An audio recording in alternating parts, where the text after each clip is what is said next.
It was a stormy midnight when Emily stepped onto the wet cobblestones. Rain soaked her coat as her eyes caught a strange, crumpled envelope on the doorstep, sealed with a mysterious symbol. Heart pounding, she hesitated, then picked it up, feeling a shiver run down her spine. A prank or something far more dangerous. Emily opened the envelope, fingers trembling. Inside was a yellowed sheet with a cryptic message, "Seek where shadows touch the light." Rain tapped against the windows as her mind raced. Was it a location or a deeper secret? Her heart pounded, instinct told her this was no ordinary puzzle. The next morning, Emily carried the mysterious letter as she walked through the old district. Passing the abandoned antique bookstore, she noticed its door slightly open. Hesitant, she pushed it, and sunlight pierced the dusty interior. On a far table, something glinted, seemingly waiting for her. Emily approached the glinting object, a small brass key, scratched and strangely warm. An eye-like symbol was engraved on it. A cold breeze swept the shop, flipping pages like whispers.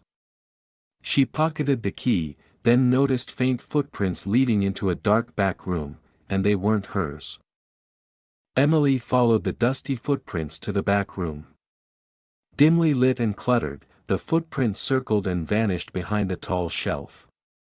Peering through a narrow gap, she discovered a hidden stairway descending into darkness. At the top step, another engraving, the same half-hidden eye as on the key. Emily stepped onto the creaking stairs, chills running down her spine. Halfway down, rough stone walls bore strange symbols, some matching the eye on the key. A faint, alive-sounding humming filled the air. At the bottom, a tunnel stretched ahead, lit by a thin strip of light, something, or someone, waiting for her. At the tunnel's end, Emily reached a heavy metal door marked with the eye symbol. She pushed it open to a small underground room lit by a flickering lamp. Papers scattered across a table, and on the wall hung a photo of her father beside her childhood home. Below it, a note read, "He knew. And now. So do you."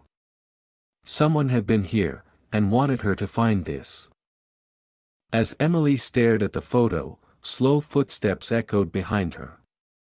She froze as the flickering lamp cast shifting shadows.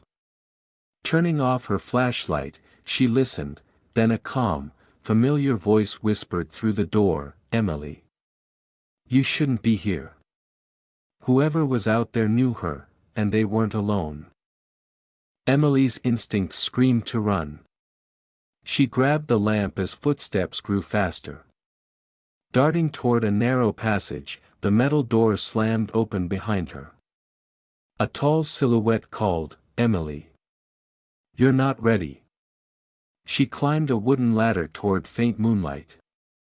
At the top, as she pushed the grate open, a hand suddenly grabbed her ankle. Emily kicked free and stumbled onto the wet grass, night surrounding her. The man's voice floated up, "You can run. But you can't hide from the truth." Beside the grate, she found a small metal box containing an old key and a folded map with her name in red. Her father's secret, and the tunnel's mystery, had only just begun. The next move was hers.